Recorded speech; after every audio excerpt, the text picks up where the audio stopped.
très bien. Donc, est-ce que, je sais pas, est-ce que quelqu'un veut démarrer, se lancer ou bon, allez, je Je le peux fais. présenter, je peux présenter Oui, mon coup de cœur. oui, Je voudrais parler de l'exposition qui a lieu actuellement. J'espère que vous m'entendez, hein, parce que oui, ma on voix t'entend est pas bien, très Agnès. Très bien.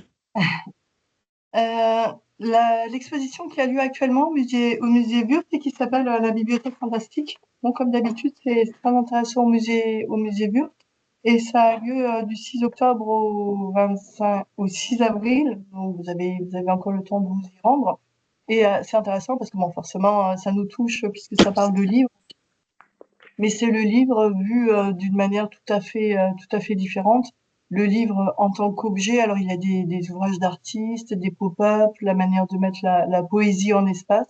Donc c'est vraiment très beau, très intéressant comme toujours au musée Burton. Donc c'était mon coup de cœur et je vous engage à y aller d'ici le 6 avril. Merci, Agnès. Euh, Quelqu'un d'autre?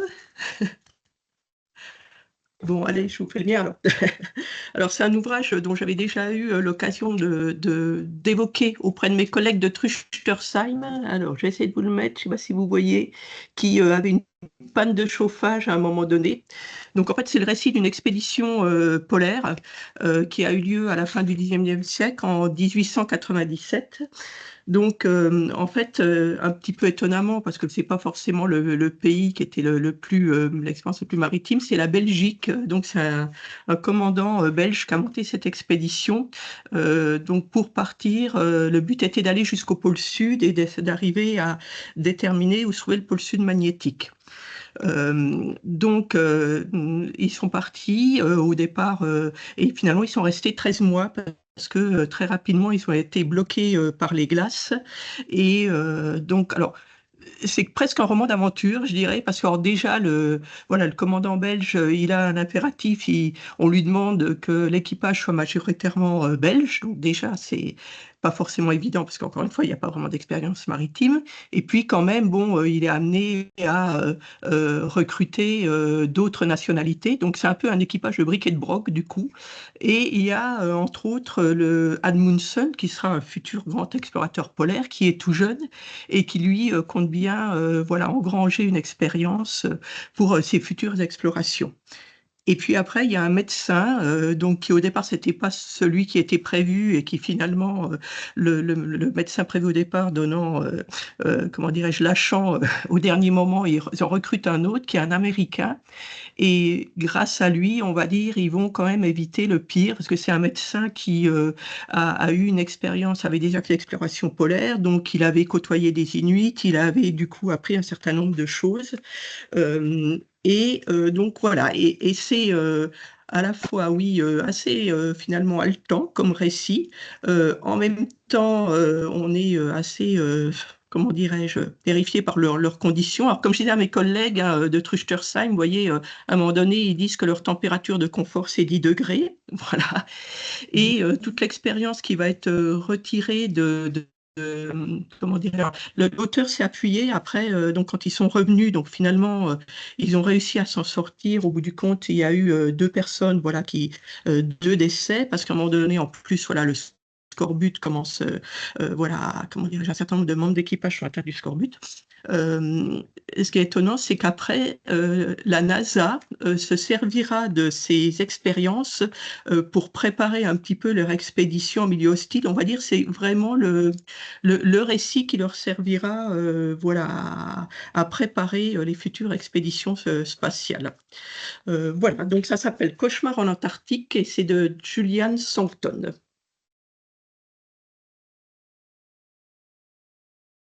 Merci beaucoup, Marie-Hélène. Je crois que du coup, ça donne très envie. Merci pour cette présentation dynamique. Et je crois que Agnès Carapito avait aussi un partage de coups de cœur.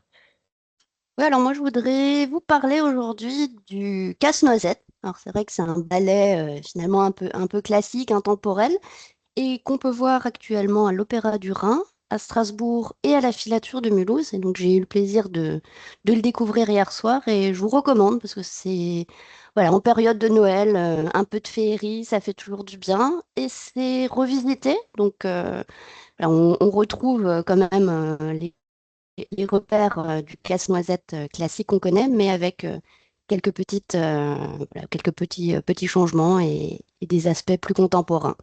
Donc, si vous avez l'occasion, n'hésitez pas, je vous le recommande vivement. Merci Agnès. Stéphane? Oui, alors moi, je vais vous parler d'un livre que je suis en train de lire, d'un historien. C'est un livre d'histoire qui change des livres d'histoire un peu. L'historien s'appelle Nicolas Offenstadt. Il est spécialisé un peu, beaucoup, je s'intéresse beaucoup à l'histoire allemande de l'Allemagne. Et ce qui est intéressant, c'est que dans ce livre, qui s'appelle Le pays disparu, donc il enquête sur la RDA, pays disparu, effectivement, mais pas au sens d'un historien traditionnel, parce que lui, il réalise son enquête historique à travers l'urbex, c'est-à-dire l'exploration des ruines urbaines. Et donc des ruines urbaines de l'Allemagne de l'Est. Il y a énormément de ruines d'usines ou de bâtiments administratifs qu'il a explorés et dans lesquels on trouve, parce que tout le monde s'en fiche de ces archives-là, des archives personnelles, individuelles, à propos de personnes tout à fait, certaines d'entre elles vivantes. Donc, effectivement, il retrace l'histoire de ce pays disparu à travers cette exploration de ruines urbaines et d'archives qu'il a pu y trouver euh, et de rencontres qu'il a pu faire par la même. Voilà, donc c'est chez Stock, Nicolas Offenstadt, Le pays disparu. Merci Stéphane. Léla? Oui, moi je vais vous parler du livre Veiller sur elle de Jean-Baptiste Andréa. Alors, c'est peut-être pas très original parce qu'il a eu le prix Goncourt l'année dernière, mais en fait, c'est un livre qu'on m'a offert. En lisant le résumé, je ne serais pas forcément allée vers ce livre-là et je l'ai lu. Et en fait, finalement, j'ai tout de suite été embarquée. Je trouve que c'est une histoire vraiment poétique de deux destins qui se rencontrent et qui se suivent sur des décennies. Et c'est très bien écrit, très facile à lire. Et voilà, c'est très beau, très poétique. Donc, si vous avez envie de connaître un peu le milieu de la sculpture en Italie, je vous conseille et surtout un peu de poésie pour la fin d'année. Voilà. Merci Léla. Est-ce que éventuellement romance? Oui, moi je vais finir peut-être le tour de coup de cœur. Oui. Moi je voulais juste repartager un énorme coup de cœur de l'année. C'est le deuxième épisode de la saga Dune qui a été adapté donc par Denis Villeneuve, qui est personnellement un de mes réalisateurs préférés, qui a réalisé notamment Premier Contact, donc qui fait des films plutôt de science-fiction. Et voilà, cette adaptation du roman de Frank Herbert est absolument magistrale, je trouve, avec voilà, une bande-son qui est aussi assez détonnante. Et je trouve que c'est vraiment une très belle interprétation du roman original. Donc je recommande vivement voilà, de le visionner. Merci romance. Donc on va passer au deuxième sujet voilà, qu'on avait mis à cet ordre du jour, donc qui est donc les fiches d'accompagnement sur l'accueil de classe donc qui ont été travaillées par Marie-Ève Hoffner et Charline Leglen, et puis également donc le retour d'expérience de la bibliothèque de Schirmeck. Voilà, donc Marie-Ève, Charline. Alors, avant de passer la parole Oui, à Marie-Ève oui, oui, et à pardon Charline Agnès, oui. pour rentrer dans le concret, Oui. je vais simplement Mhm. présenter un peu le contexte de ce module.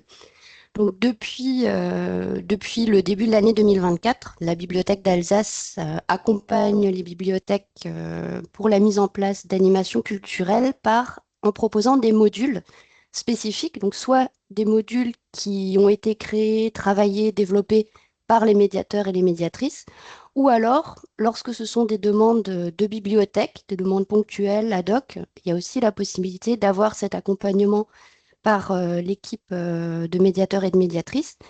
Et donc, à titre d'exemple, hein, là en 2024, différents modules ont déjà été développés, comme l'organisation d'un atelier d'écriture, l'accompagnement à la mise en place d'un temps de lecture pour les tout petits ou la mise en place du facile à lire.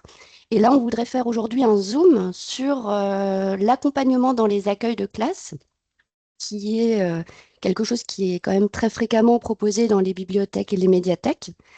Et donc, Charline et Marie-Ève vont vous présenter ce module.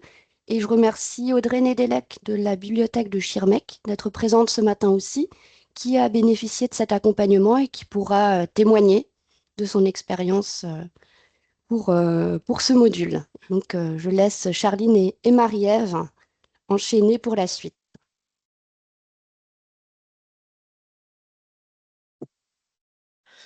Ok, alors du coup, je vais vous parler un petit peu de ce module en particulier. Alors voilà, d'abord à qui il s'adresse? Eh ben, en fait, il s'adresse à toutes les bibliothèques, pas uniquement celles qui ne font pas encore d'accueil de classe. Le but, c'est vraiment de pouvoir faire quelque chose de personnalisé.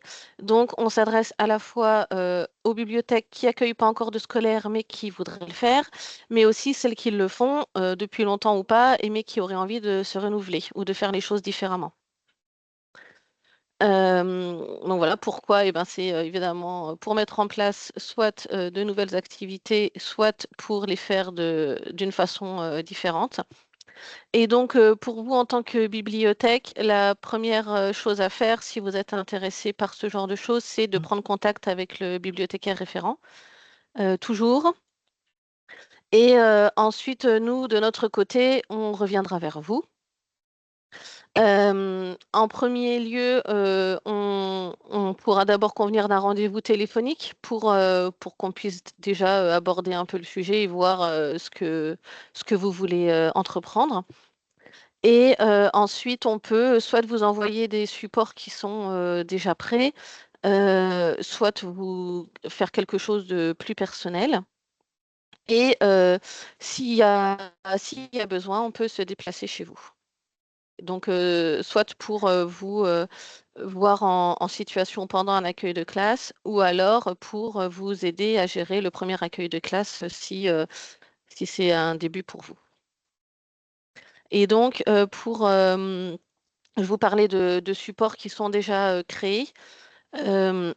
Donc, il s'agit de ces fameuses fiches que Marie-Ève et moi avons créées et dont elle va vous parler.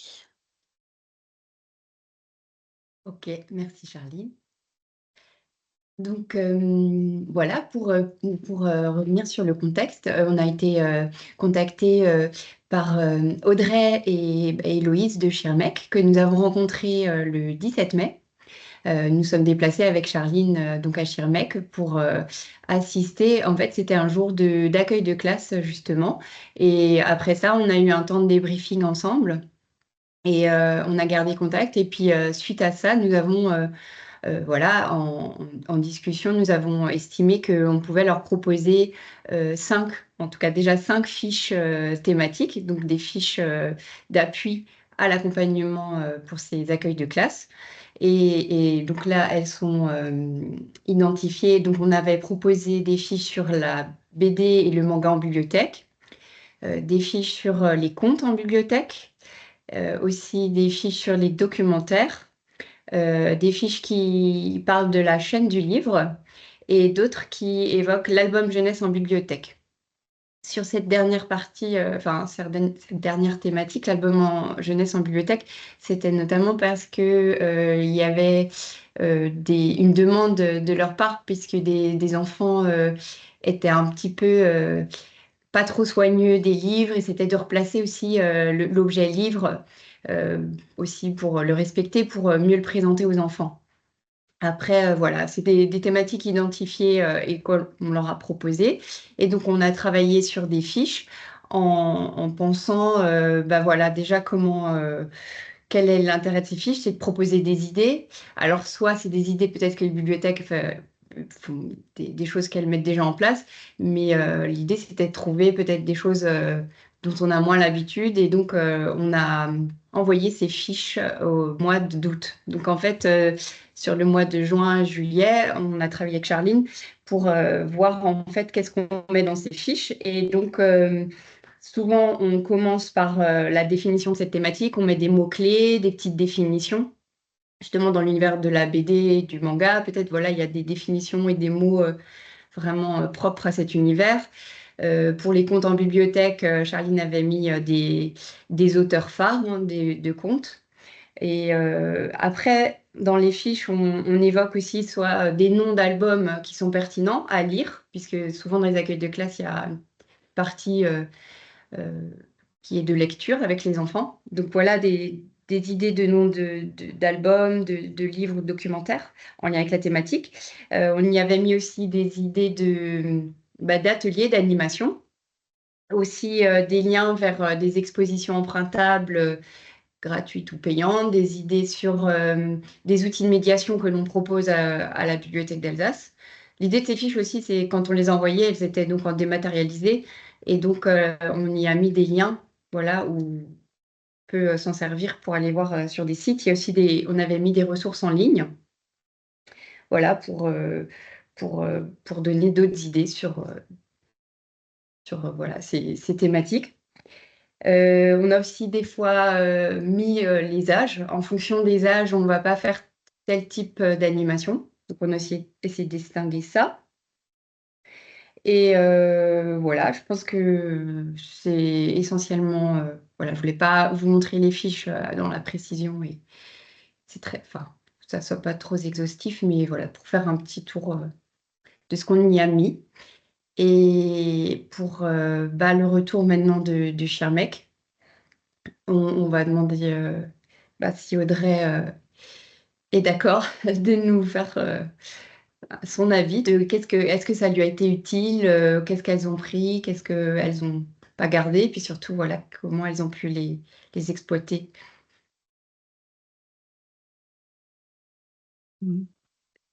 Merci beaucoup. Donc, Audrey.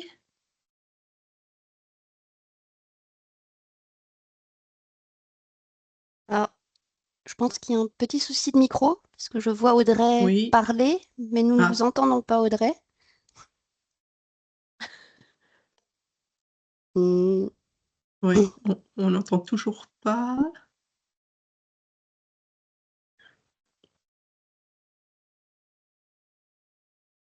Un petit mot dans la conversation, si jamais... Alors c'est quelquefois un problème de navigateur, c'est pas toujours le bon navigateur, c'est peut-être à ce niveau-là qu'il faut changer quelque chose. Ou se déconnecter, se reconnecter. C'est ça, oui. Elle revient, a priori. Ah, Et je pense qu'il y a une... Elle ouais, est partie chercher de l'assistance technique. technique. En attendant, je peux dire 2-3 mots quand même, puisqu'elle nous a quand même fait un pré-retour. Oui. Elles ont utilisé la fiche sur les comptes. Voilà, D'accord. pour l'instant, c'est un retour là-dessus qu'elles vont nous faire, puisqu'elles ont utilisé la thématique des comptes à la rentrée.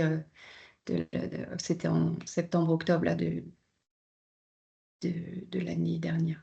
De cette année, pardon. 2024.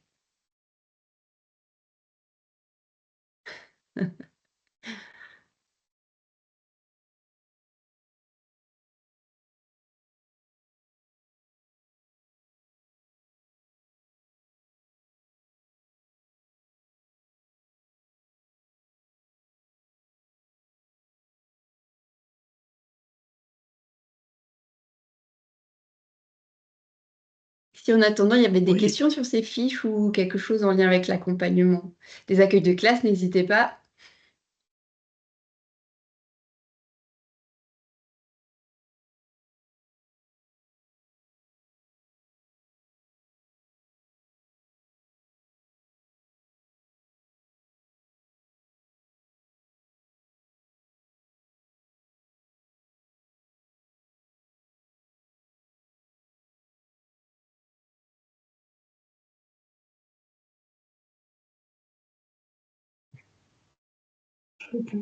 Ah. Vas-y, on peut décrire. Alors, peut-être qu'en Oui. attendant, Monsieur Neveu, est-ce que vous faites des accueils de classe à quelle fréquence à Guebwiller, hein? Des accueils, régulièrement, il y a des accueils de classe avec les. Vous m'entendez bien? Oui, Oui, on t'entend bien, Oui. Bruno. Oui. Bonjour d'abord. Bonjour. Oui, alors les accueils, oui, ma collègue en assure à peu près toutes les semaines. Alors les accueils de classe, lorsqu'il s'agit pour certaines classes, le jeudi, c'est très souvent le jeudi, parce que le jeudi, la médiathèque est fermée au public, sauf pour les accueils du scolaire ou pour les groupes ou pour d'autres formations, notamment des ateliers numériques, mais là, ce ne sont pas pour les scolaires. Par contre, il y a souvent des livres, des histoires lues à la fin des accueils aussi, qui sont organisés. Bon, c'est pas nouveau, hein, ce sont des techniques régulières. Moi, ce que je proposais pour ma part, c'était plutôt des accueils de classe, mais plutôt hors les murs, au niveau, puisque les bibliothèques, les écoles primaires de Guebwiller disposent toutes de TBI, donc ça permettait de projeter des vidéos, des extraits de musique, mais ça se passe plutôt en dehors de la médiathèque. Pour ce qui est des accueils de classe, effectivement, ils sont toujours réguliers, il y a toujours des demandes. Et il y a même aussi maintenant des propositions d'ateliers d'écriture. C'est-à-dire que ma collègue se déplace dans des écoles, monte un projet avec une référente d'une école, et au bout d'un certain temps, il y a un travail d'écriture qui se fait à l'école, mais le résultat du travail, ce sont des leporello, des livres accordéons, comme ça, et qui sont déposés, comme là aujourd'hui, il y en a un qui va être déposé à la médiathèque pour que tout le monde puisse le voir, le découvrir. Je pense que c'est des pratiques qu'il y a aussi dans les autres médiathèques. Mais on a voulu mettre un peu plus l'accent sur le travail d'écriture. Bon, ludique, toujours, hein, évidemment, mais toujours le travail d'écriture aussi pas seulement avec des adultes, ça peut aussi être le cas, mais aussi avec les scolaires. Voilà. Et là, quand tu disais que tu proposais des vidéos et tout ça, tu leur proposais film d'animation ou Oui, qu'est-ce que tu leur proposais? Ouais. oui. Alors, dans un premier temps, ça se passait dans des écoles primaires. Mhm. Les enseignants me contactaient. En fait, on fait ça depuis pratiquement 20 ans. D'abord, c'est l'enseignant qui venait à la médiathèque et on faisait une simple écoute.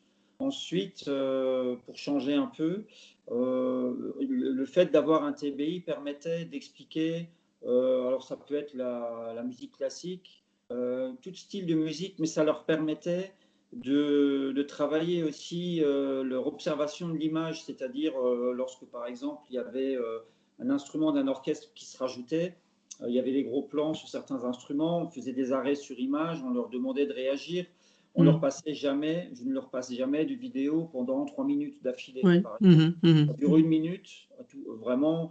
Il y avait aussi des choses qui se faisaient sur des vidéos des Beatles, beaucoup plus récentes, qui leur permettaient de découvrir des instruments et aussi d'écouter pas mal de choses. Il y avait aussi le travail en même temps sur les vidéos aussi.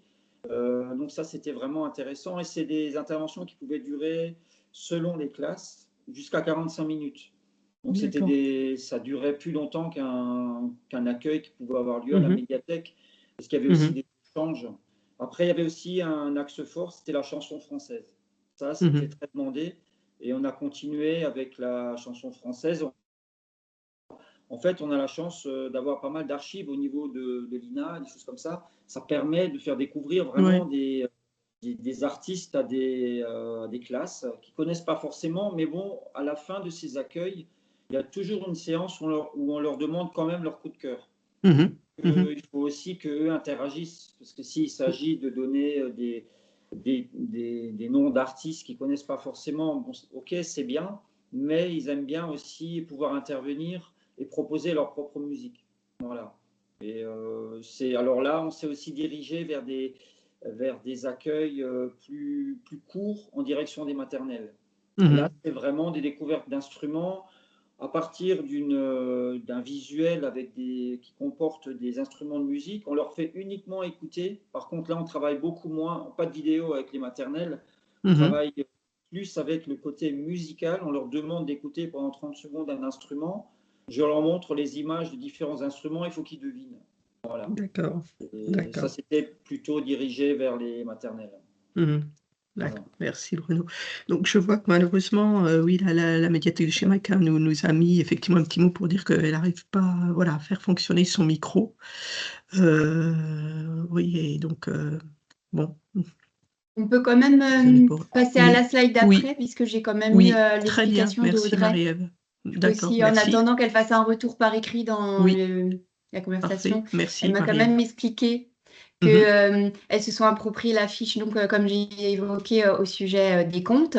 Et elles ont, alors voilà, ça c'est quelque chose qu'elles ont créé elles-mêmes. Ça leur a inspiré, je ne sais pas si vous connaissez le jeu Timeline. Elles ont utilisé ce jeu pour créer faire des fiches avec des affiches sur Blanche-Neige et les 7 nains en fonction des années. Voilà, on est sur des années beaucoup plus anciennes et sur des choses qui sont encore sorties. Le dernier Blanche-Neige en 2024, je crois. Donc voilà, c'est quelque chose qu'elles ont exploité aussi. C'est le retour que j'ai eu et que voilà, c'est le visuel qu'elle m'avait donné pour montrer. En fait, c'est un jeu, je ne sais pas si vous connaissez, mais après, les enfants vont remettre en fonction du visuel. Donc, il y a la date normalement à l'arrière, hein, donc il y a le visuel à l'avant. À l'arrière, on retrouve le même visuel avec cette fois-ci la date, mais c'est caché. Et donc, la première chose, c'est qu'ils doivent mettre dans l'ordre chronologique en se basant sur un visuel, forcément, là, et en se disant, voilà, ça peut être le Blanche-Neige de qui est venu avant lequel et qui est venu en dernier ou après lequel. C'était des classes de quel niveau, du coup, Marie-Ève, tu sais? Alors, je ne sais pas. C'est assez marqué, voilà, elle nous l'a, voilà. Merci Audrey, elle nous a répondu. CE2 CM1. C'est CE2 CM1, d'accord. Et donc, il y a aussi eu, oui, voilà, elle m'a dit quand même qu'il y a les kits comptes qui ont été créés, les nouveaux œdèmes. Hein, c'est Charline qui a fait des kits comptes et c'est aussi des kits qu'elles ont empruntés de chez nous, justement, en support également et qu'elles ont pu utiliser pour ces accueils. D'accord. Et le domino des comptes. Les dominos, oui. Oui, puisqu'elles ont fait aussi un domino des comptes. Alors, elle m'a expliqué l'idée, donc c'est voilà, avec les comptes détournés. En fait, donc on a un visuel d'un compte classique et un visuel d'un compte détourné. Et donc, l'idée en mode domino, c'était d'associer, il faut que les enfants associent le visuel du compte détourné au compte standard, classique. Voilà, ça aussi, elles ont utilisé. D'accord, d'accord. Merci Audrey de nous avoir complété les informations dans le chat. Merci beaucoup. On est désolé par rapport à votre micro, mais merci en tout cas. Merci beaucoup pour votre retour. Oui. Donc on va passer à Bruno par rapport pour un petit retour d'expérience sur la projection qui a eu lieu à Guebwiller dans le cadre de ce festival. Merci Marie-Hélène. Ben oui, alors c'est la 3e fois que la médiathèque participe au Festival des codages. Les 2 premières fois, c'était plutôt en direction des scolaires. La première fois, c'était avec la nef des sciences on avait travaillé sur l'intelligence artificielle qui était le sujet de la première année, de la première édition. La 2e édition, c'était autour des Jeux Olympiques. Et c'était une journaliste, Stéphanie Wenger, qui était intervenue, qui travaille à rue 89, je crois, et qui est aussi correspondante pour Le Monde, qui, grâce à la proposition de la Bibliothèque d'Alsace, était venue je crois que c'était avec des collégiens, il s'agissait de décortiquer des articles de journaux et d'analyser aussi la place féminine, la place des femmes dans le sport, dans les pages sport et tout ça, c'était très intéressant. Et cette année, ce n'était pas forcément en direction des scolaires. Là, c'était vraiment une conférence proposée par un spécialiste. Je crois que c'est le spécialiste français de Leni Riefenstahl, un historien du cinéma, Jérôme Bimbenet. Et donc, ça s'est très bien passé. Nous avons pu accueillir pratiquement 40 personnes. Ça a eu lieu donc le 9 novembre. La période convenait tout à fait. Alors la date a changé. Enfin, le jour où a lieu la conférence a changé. C'est maintenant les samedis, parce qu'on trouvait que les samedis, il y avait plus de personnes qui se trouvaient à la médiathèque et plus de disponibilité, surtout pour le grand public, puisque là, il s'agissait d'une conférence grand public. Et effectivement, il y a eu beaucoup de réponses. Alors nous procédons toujours pour des événements par mailing list, c'est-à-dire nous envoyons un mail à tous nos abonnés et très très vite, nous avons eu des retours. Il y avait d'abord une quinzaine de personnes, une vingtaine de personnes, une trentaine.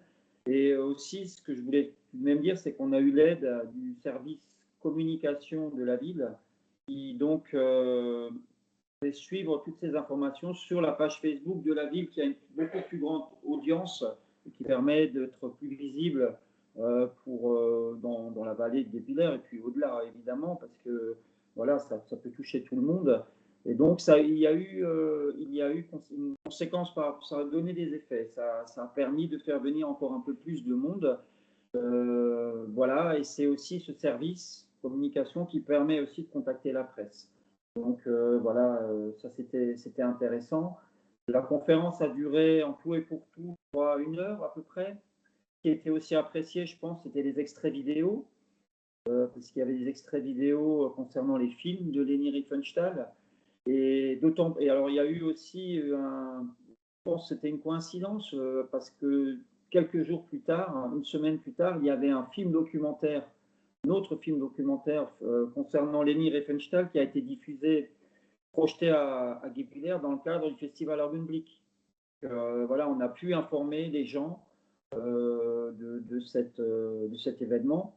Et je pense aussi ce qui peut expliquer la forte présence des personnes, c'est aussi le côté historique. J'ai l'impression que les gens sont très friands de tout ce qui est histoire, tout ce qui est conférence autour de l'histoire. Là, vraiment, je pense qu'il y avait même, il y a des gens qui étaient très, très intéressés, assez même passionnés par cette période-là de l'histoire, hein, la deuxième, l'époque du national-socialisme. Et donc, on a aussi pu avoir, par l'intermédiaire de Guy Paviec, des livres et une vidéo concernant la thématique de Leni Riefenstahl. Et M. D'Angèle avait aussi proposé une mini-exposition avec ce que vous pouvez voir sur la photo, avec des affiches de films, des extraits, je crois, de presse, des documents de presse. Donc, ça avait pu étoffer l'événement. Donc, c'était vraiment intéressant. Ça créait vraiment un ensemble qui, je pense, a intéressé les gens. Les documents n'ont pas forcément été empruntés, mais bon, je trouve ça pas très grave parce qu'on voyait quand même qu'il y a eu un travail de fait autour de l'événement. Mais par contre, oui, il y a aussi eu un échange avec l'intervenant, M. Bimbenet, à la fin de la séance. Il y a eu pas mal d'échanges, des questions posées, donc c'était vraiment, vraiment intéressant, je trouve. Les gens ont même pris des coordonnées de M. Bimbenet, donc voilà, c'était intéressant. L'exposition, tu l'avais mis en amont de l'événement, tu l'as gardée encore un temps après la projection du documentaire? Alors oui, nous l'avons mise peut-être une semaine avant, au moment où nous l'avons reçue, et nous l'avons laissée même après l'exposition pendant toute la durée du festival Augenblick, justement, parce que vous voyez l'affiche aussi sur la droite, l'affiche du festival est présente dans la salle, et donc oui, nous l'avons gardée jusqu'à la fin du mois de novembre. Jusqu'à la fin du mois de novembre, tout simplement parce qu'après, il y a eu une autre exposition proposée à la médiathèque et que voilà, il y a eu d'autres sélections de livres et de documents de fêtes.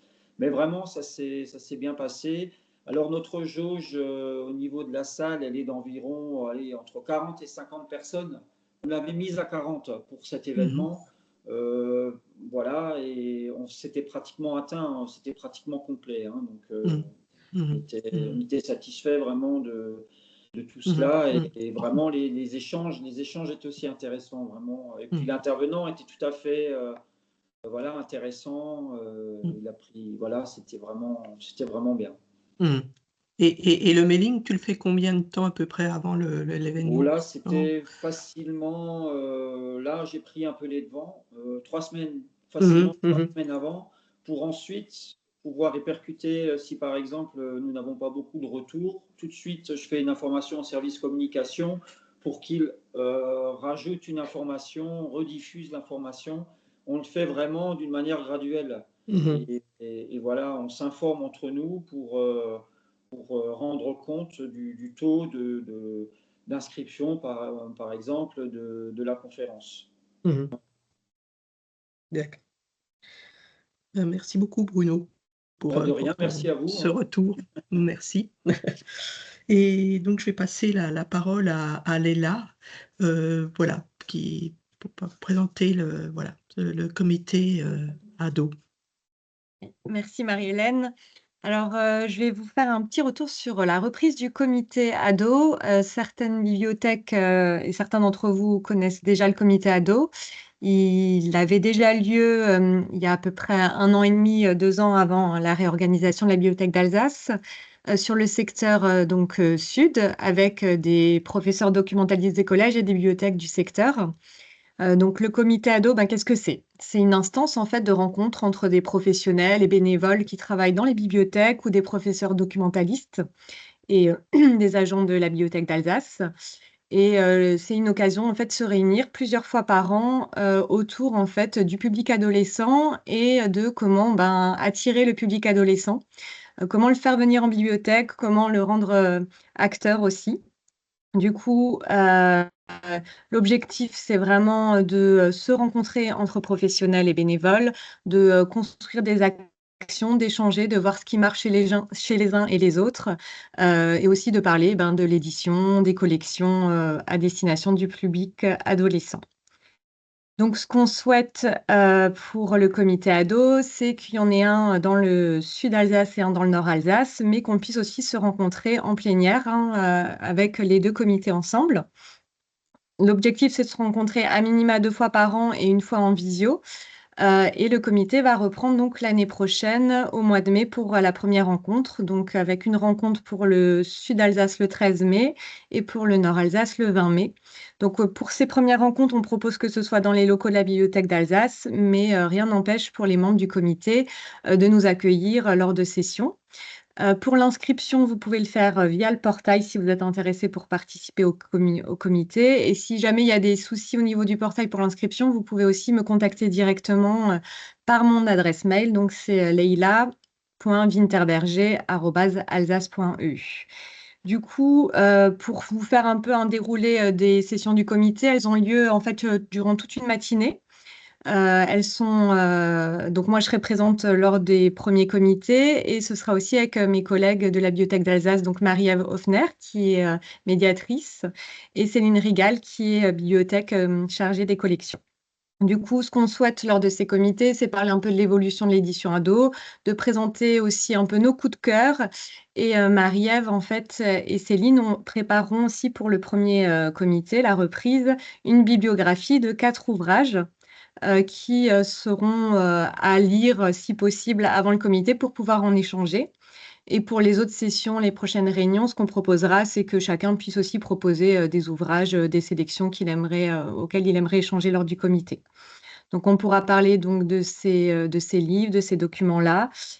Aussi présenter un peu l'offre de médiation que l'on peut avoir, à destination des adolescents, les nouveaux outils de médiation, ce qui se passe, par exemple, ce que fait certains organismes, hein, comme Lecture Jeune, parler d'observatoires. Enfin voilà, c'est tout le champ des adolescents pour pouvoir vraiment, ben, les faire venir. Donc la bibliographie est encore en construction, avec Céline, et Marie-Ève, et au plus tard, en janvier, vous aurez la bibliographie qui sera mise sur le portail de la Bibliothèque d'Alsace. Je ne sais pas si vous avez des questions par rapport au comité? Alors moi, je me permets de rebondir. Merci beaucoup, Leïla, pour cette Oui, présentation. merci. Est-ce que éventuellement, puisque tu y étais cette année, tu peux nous faire un retour en quelques mots sur le Salon du livre et de la presse jeunesse, et notamment voilà, de la formation que tu as pu suivre et qui a pu aussi peut-être nourrir des réflexions pour ce comité, ce futur comité ado. Oui. Alors du coup, au Salon du Livre et la Presse Jeunesse de Montreuil cette année, la thématique c'était Rêve général. Et donc moi, la formation à laquelle j'ai assisté, c'était la médiation dans tous ses états. Donc du coup, l'objectif c'était de construire tout un parcours de formation en fait dans le Salon du Livre et de pouvoir assister en direct à des médiations en fait parce que c'était ma formation était en même temps que l'accueil de classe. Du coup, ils ont pu, en fait, dans le rêve général, ils ont mis en œuvre des médiations pour différents publics, différents âges. Donc, bon, il y avait le dispositif des livres à soi, avec ça, c'est pour les plus petits, avec des livres, du coup, qui sont en accès libre en accès libre pour des parents et même pour des parents qui sont allophones, qui ne maîtrisent pas la langue. Donc, c'est vraiment pour les parents pour que les parents puissent lire à leurs enfants ou regarder des livres avec leurs enfants sans qu'il y ait de barrière à ce niveau-là. Une des médiations aussi, c'était un acteur un slammer qui est venu en fait présenter un texte qu'il avait écrit. Et donc là, il y avait un public de collégiens et en fait, ça a beaucoup parlé aux adolescents parce que c'est des sujets de leur vie quotidienne et ça les a beaucoup touchés. Il y avait beaucoup d'échanges sur comment il a construit son texte, son slam, sa poésie, d'où viennent ses inspirations. Une des médiations qui était présente, c'était du coup donc dans tous ces états, la médiation, c'était de mettre le livre en accès, mais sous une forme différente. Par exemple, il y avait des bureaux en bois. Et en fait, le livre était en fait accroché sous le bureau. Et donc, pour pouvoir le consulter, il fallait s'allonger par terre et regarder le livre par au-dessus. C'était assez original. Alors, pas forcément très pratique, mais original. Ils ont aussi en fait suspendu des livres au plafond. Et en fait, le livre, c'est un faux livre et il était attaché avec un micro. Et en fait, il y avait une lecture à voix haute de ce livre. En fait, donc il fallait poser le micro et puis on pouvait écouter le livre. Voilà un peu des exemples de médiation qui ont lieu pendant le Salon du Livre. Merci beaucoup. Voilà, donc je pense qu'on a, voilà, on a fait balayer les différents sujets qui étaient à l'ordre du jour aujourd'hui. Alors Je Oui, ferais peut-être, commence. je me permets Oui, de prendre la parole oui. juste donc pour reboucler avec ce qu'évoquait Marie-Hélène en tout début de Café Médiation. On est sur le tout dernier Café Médiation de l'année et même le tout dernier Café Médiation tout court. Donc pour vous donner quelques éléments de perspective sur l'année à venir, on a souhaité faire évoluer en fait les formats un peu de valorisation, d'action culturelle, d'action de médiation culturelle et documentaire. Donc ce format de café médiation, on l'a mis en place à partir de janvier 2024. Donc on a eu un peu une année test voilà, sur l'année qui vient de s'écouler. Et puis voilà, on a tiré certaines conclusions, des choses qui marchent bien, d'autres choses qui marchent un petit peu moins bien. Donc sur 2025, il n'y aura plus de café médiation, il n'y aura plus non plus de café numérique. Donc je regarde Stéphane, Stéphane d'Angèle qui a animé ces cafés tout au long de l'année également. On vous proposera en lieu et place de ces cafés médiation et numérique, on sera amené à vous proposer d'autres formats, sans doute un certain nombre de formats sous vidéo. On souhaiterait peut-être recentrer sur des formats un peu plus de capsules vidéo, c'est-à-dire de pouvoir valoriser des actions, des projets culturels et sous des formats un peu plus courts qui peuvent être visionnés en vidéo. Et puis on verra aussi, on est en train de réfléchir sur des formats qui permettent quand même d'avoir des temps d'échange un petit peu en live. Donc il y aura des évolutions de ce côté-là en 2025, mais en tout cas c'était une chouette expérience que de mener ces cafés médiation et ces cafés numériques. Et puis on remercie vraiment l'ensemble des équipes de la BDA qui ont contribué à l'alimentation, à l'animation de ces cafés et surtout on remercie les bibliothèques qui y ont assisté tout au long de l'année. Donc voilà, c'est le clap de fin officiel de ce format Café Médiation. Et je remercie du coup pour aujourd'hui Marie-Hélène et Stéphane pour l'animation du café et puis pour la coordination technique. Voilà, Merci beaucoup à toutes et tous. Et puis voilà, un grand merci à Bruno et Audrey pour leur intervention. Voilà, bah, je vous souhaite une bonne journée. S'il n'y a pas d'autres remarques, questions, très bien. Bah, écoutez, bonne journée à tout le monde et puis, Bonne journée. surtout bonne fête de fin d'année. Bonne fête de fin d'année à vous. Merci. Merci Merci. beaucoup. Au revoir. Au revoir Merci. et bonne Au journée. revoir. Au revoir.